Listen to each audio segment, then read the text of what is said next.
इटावा शहर में सियासी मजमा है। रंग बिरंगी फूलों की बड़ी सी माला सजी है और माले के फ्रेम में खुद को शामिल करवाने की होड़ है। बस इसी माला के फूलों की तरह सपा के कार्यकर्ताओं को फिर से पिरोकर निकाय चुनाव में बड़ी जीत की जुगत में हैं चाचा शिवपाल। अपने इसी मुहिम को निकाय चुनाव के दूसरे चरण से पहले पुराने साथी सुनील यादव की घर वापसी करवाकर शिवपाल यादव ने दहाड़ दी है।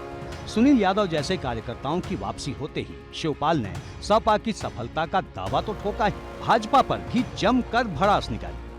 अब उन्होंने थोड़े दिनों में समझ लिया भारतीय जनता पार्टी, मैंने भी समझ लिया है भारतीय जनता पार्टी। और हमसे तो छोटे नेता से लेकर के भारतीय जनता पार्टी का बड़े नेता तक हमारे संपर्क में रहा, पार्टी में नहीं संपर्क में रहे।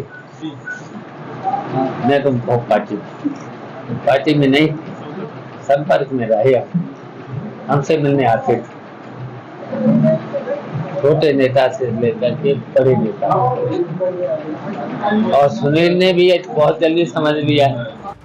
दरअसल जिस सुनील यादव को शिवपाल यादव ने सपा में शामिल करवाया है वो सपा के जिला अध्यक्ष होने के साथ साथ प्रसपा के शहर अध्यक्ष भी रह चुके हैं। सुनील यादव मैनपुरी लोकसभा के उपचुनाव में नाराज होकर अपने समर्थकों के साथ भारतीय जनता पार्टी में शामिल हो गए थे, लेकिन अब शिवपाल यादव के समाजवादी पार्टी के राष्ट्रीय महासचिव बनने के बाद सुनील यादव अपने समर्थकों के साथ फिर से घर वापसी कर गए हैं। देखिए, राजनीतिक में परिस्थितियां जब कभी कभी ऐसी होती हैं कि निर्णय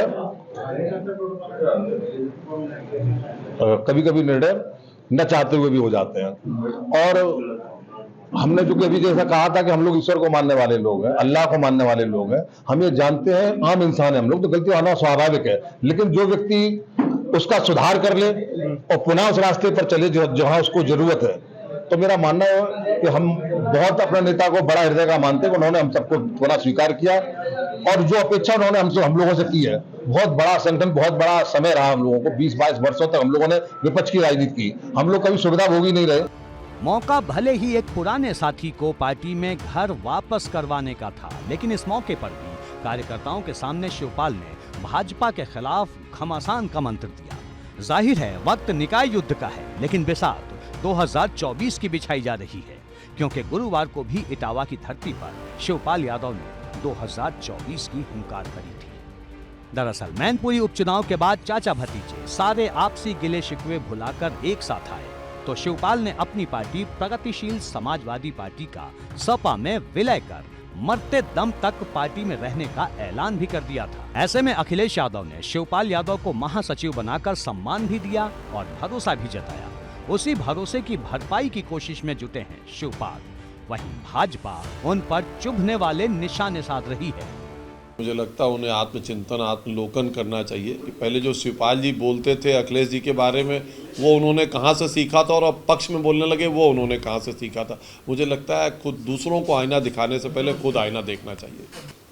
देखिए, मुझे लगता है कि पार्टी के अंदर अगर सामंजस्य हो चाचा भतीजा में तो कुछ फ़ायदा हो सकता है। अगर अपने अपने प्रत्याशियों को जिताने के लिए अपनी अपनी ढपली बजा रहे होंगे तो पहले भी नुकसान होता रहा, बाद में भी नुकसान होगा। जिस घर की लड़ाई सड़कों पर आ चुकी है उसमें कितनी एकता रहेगी आगे आने वाले चुनाव बताएंगे।